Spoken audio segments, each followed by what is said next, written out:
Broadcasting live from the Gwinnett studio of Business Radio X, located inside Office Suites Plus at Satellite Place in Duluth. It's time for Gwinnett Business Radio. Gwinnett Business Radio spotlights and highlights companies that do business in Gwinnett County and the people who lead them.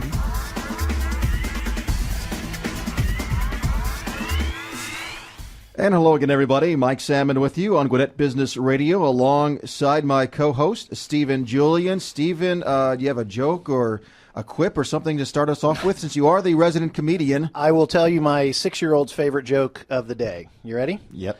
What do you call a fish with no eyes? I know the answer, but I'm not going to blow it for our guests. Shh. And to hear a 6-year-old say it, it's really, really funny. Some of them are shaking their heads. They don't get it. Oh, all of them are. But, that's a good joke. You either get it or you don't. All right. And on that note, Stephen, we have a full house today. We are joined today by Chris Abbey with Van Winkle Construction, Chris Wilson with Fisher Broyles, Lynn Duffy with Citagus Software, and Dave Hansen with Inside Edge Hockey. Okay, moving on now. Here's Lynn Duffy with Citagus Software. Lynn, thank you for your patience and for joining us this morning. You are the Vice President of Operations for Citagus. Tell us about your company and what it does. We are a pretty much full-service IT services company. Listening to the first Chris talk, it was kind of interesting to think of the parallels between the services that you provide in construction and the services that we provide in IT. While they seem to be two totally different things, they're really all about services and what kind of people, what kind of teams you build, how you treat your customers, that kind of thing. But we provide ERP services. I spoke to someone the other day, I think it was you, Mike, that said, this all sounds like Greek to me, but hopefully the customers that need my services will understand the lingo.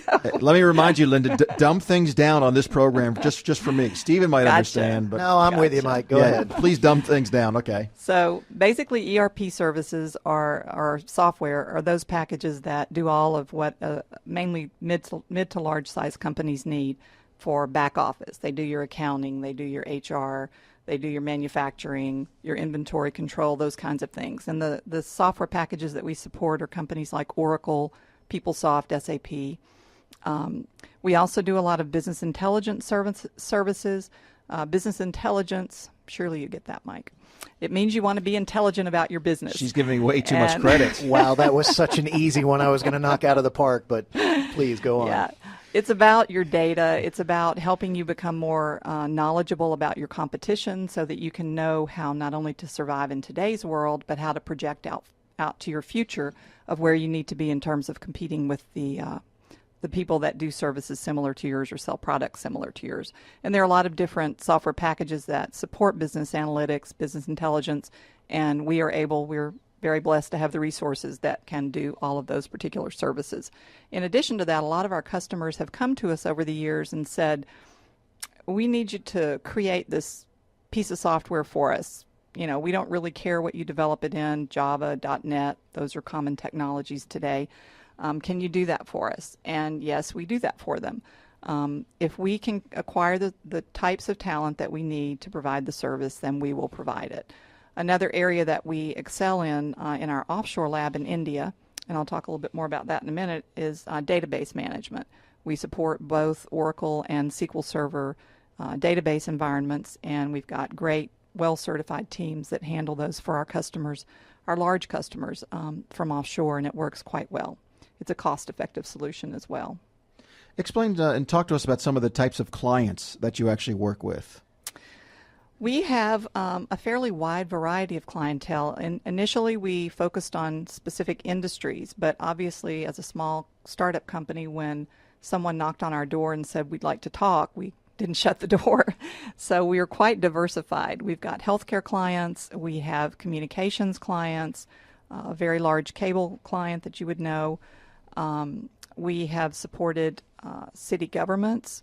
We don't do quite as much in public sector because we tend to our best cost model is a combination of on-site work here in the U.S. with some offshore help out of our India lab. And for that reason, some of the constituencies are not very happy with their leadership if they put anything offshore. So we don't work as much, but so many small governments have really, really struggled with their budgets over the last few years. And so they have finally said to their constituency, we need help that's cost effective and high quality. And so we have kind of gotten into that market a little bit more so as well. Talk a little bit more, because you said you want to talk about it, and I want to kind of go in that direction as well. The offshore work that you do, there's the perspective on that sometimes is not very positive, right? But you feel it's necessary, and it's not as bad as some people seem to think it is. Talk about how you use it and why it is so beneficial. Sure. Some years back, probably 10, 15 years ago, there was sort of an initiative in the United States to drive down development costs. So many of the large software providers started using offshore companies, India, China, Philippines, different places, to obtain cheaper labor, basically, and achieve the same end result. Because so many companies went at it in, let's just say, a lower quality manner than what most of us would like to see, the results were not always really good. The products were lacking many times, whether it was a trinket or a piece of IT software. And so as time has gone on and we've learned a lot of lessons, we specifically at Citagus have certainly, having worked, most of us came from an Oracle background. We all have software development experience as well as consulting services experience. So we realized that unless you went after the top talent in any of those markets that you chose to do it in, you would be a failure. You would not succeed. And so what we've done is really work hard to mimic some of the U.S.-based companies that we've worked for, and we have probably the highest retention of any company I know of in India, because we have modeled the way we treat our employees after many of the good companies we've worked for here.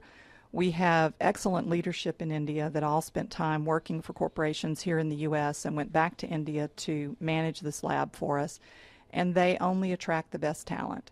So one of the things that we like to say about our company, and again this kind of mimics something Chris said earlier, is we are small enough to offer quality and care about our almost said our patients, because I was talking about healthcare. We are large enough to offer quality and small enough to care about the results. So if you talk to any of our customers, we're not nearly as old as Chris's company, but we have never had any kind of claim brought against us at all, and we have 100% referenceable clients, I can honestly say, who will talk to our new upcoming customers and reassure them about our integrity and our level of quality of service.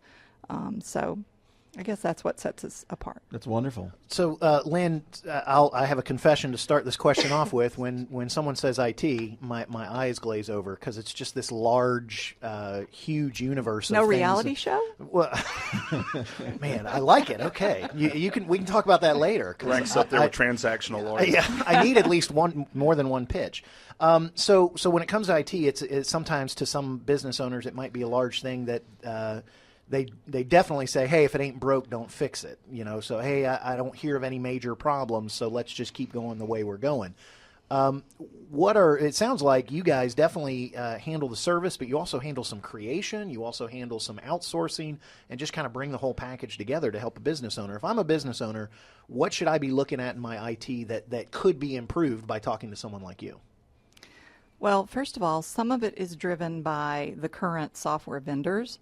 Most large companies today use a lot of prepackaged software. They don't any longer just go develop their big payroll systems and their big accounting systems. They tend to buy a package from an SAP or an Oracle. And when they do that, those companies are smart, and they want you to have to continue to upgrade your software. So typically support for a given software package will expire after a year or two. And so it kind of forces customers to continue to upgrade. We do tons of upgrades, so we have a lot of upgrade expertise. So if someone is looking to bring their software current, we're a good group for them to call. Of course, there are lots of other vendors out there they can call as well, but that is one reason that you would definitely need the help of an IT services company.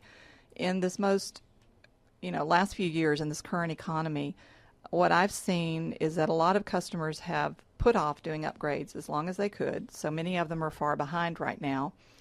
And they focused more on business analytics. How do I stay in business? How do I learn more about my competition? So we've actually been doing quite a lot we actually grew our business analytics, our business intelligence practice because of that need. We try really hard to look for the needs that the customers have, look for their areas of pain, where they feel like they need the most help, and then go after, those kinds of solutions for them to help them grow. It also sounds like you do a lot more listening maybe than some of your competition, in that you sit down with the client, okay, what are you looking for? What are you trying to accomplish?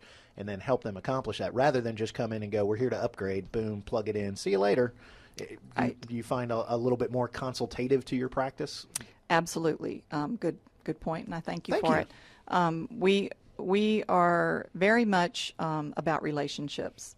And we believe that it's more important to have a relationship with a client where we can be assured that they really do need our service. We don't really want to insert ourselves into a client environment that doesn't want to work with offshore, for example, or doesn't want a particular piece of advice. There are those people that want advice and those people that don't. And so we really work hard to build relationships so that we do have a more consultative sort of experience with our client. How do you go to market, and how do you find the new business to keep your business, doing well? The $6 million question. Yes, and we've all talked. The common theme today has been relationships and referrals. So I'm sure you get referrals as well. So I'm sure that's a big part of it. We do get some referrals, but in our industry, and I've been in the IT world for a long time, so it's kind of like I can make a blonde reference because I'm blonde, so I can make an IT reference because I'm IT.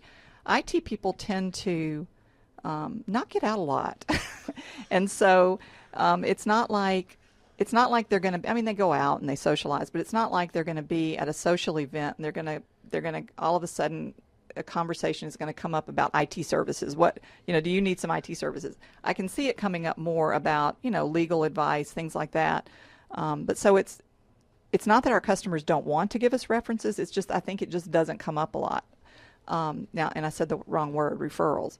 References our customers are fantastic about. So once we carry through or execute on our go-to-market plans and we identify some potential new clients to talk with, it gets down to close enough to closing the business, all of our clients will step forward and be a reference for us, which really, really helps because they can speak to not only our skills and the way that we have accomplished their needs, but they can also speak to our level of service and the way that we will go about making things right. No engagement is perfect, but what our customers like about us is we work through the difficulties and the end result is always in their favor. Since Lynn has opened the door, I'd love to make some IT jokes right now, but I'm going to shy away from doing just that. Lynn, talk about where is your business? I mean, do you have to your companies have to be around where your offices are, or can you be anywhere nationally or even internationally? How far does your business reach? Our beach. No, our business is beach and patience. We like working at the beach. Our business is actually 100% global. We can do almost any work for a client virtually from any location. We're headquartered in Bangalore, India, and we have our U.S. headquarters here in Duluth, right here in this building. So, we do some off-site work here. We have some consultants who might do off-site work from their home in the U.S. We do on-site work when a client requests that it be on-site or if there's a business need that we believe needs to be handled on-site. And then we do probably, I would say, 60% of our actual work that we do for a client, even in the U.S., is done from our India lab. And just one thing I'd like to say about that, sort of in answer to your question a few minutes ago, again with this economy and the so many people not working, I actually struggled myself with, okay, how do I justify this in my own head? And I would like to just share one story. One of our clients that we had, a utility company, really, really needed some serious IT work done. And they could not afford the big guys that came in to do all the bids and everything. And so I partnered with a local U.S. company who's all based in the U.S. and who is also a smaller consulting firm but offers very good services similar to ours. And by using a combination of their on-site team and our offshore team, we were able to reduce the price tag on this particular project somewhere in the neighborhood of $1 million. They were able to get everything they needed delivered in the time frame that they needed. It put U.S. people to work that might not have had a project to work on in combination with some of our guys in India. So I really believe that it is truly a win-win solution, especially in this economy when everybody needs to control costs. Now, offshore costs are going up because India is getting smart. You know, they're a big commodity for us here, so is China. So it's maybe not as cost-effective as it was 15 years ago, but the quality is higher and the cost is still much lower than if we did it 100% here. Lynn Duffy with Citagus Software. And Lynn, you mentioned earlier you've been doing this for quite some time now. What do you enjoy most about what you do? Meeting new people and spending time understanding their business, what their needs are, what makes them tick, and how we can help them achieve all the success they want to achieve. And those business leaders out there that are listening right now, how would they find out about you if they want to find out more about your services? How would they get in touch with you? Well, our website is citagus.com, Citagus. The best way to reach me, because I travel quite a bit, is on my cell phone, and that is 404-226-6225. And we also have, of course, sales emails and things listed on the website that will get to me. So we appreciate your interest. All right, Lynn, thank you so much for showing up today and appearing on Gwinnett Business Radio. Thank you, Mike. And we will save the IT jokes for after the show, Stephen. We go off the air. Well, you're the one who wanted to do them, so. Well, she said they're still in the basement, you know, people in their mom's basement and things like that. Wait, she didn't say that, did she? No, she didn't. Okay. But at networking parties, we know that they're great, so. We'll talk off the air. Thanks again, Lynn.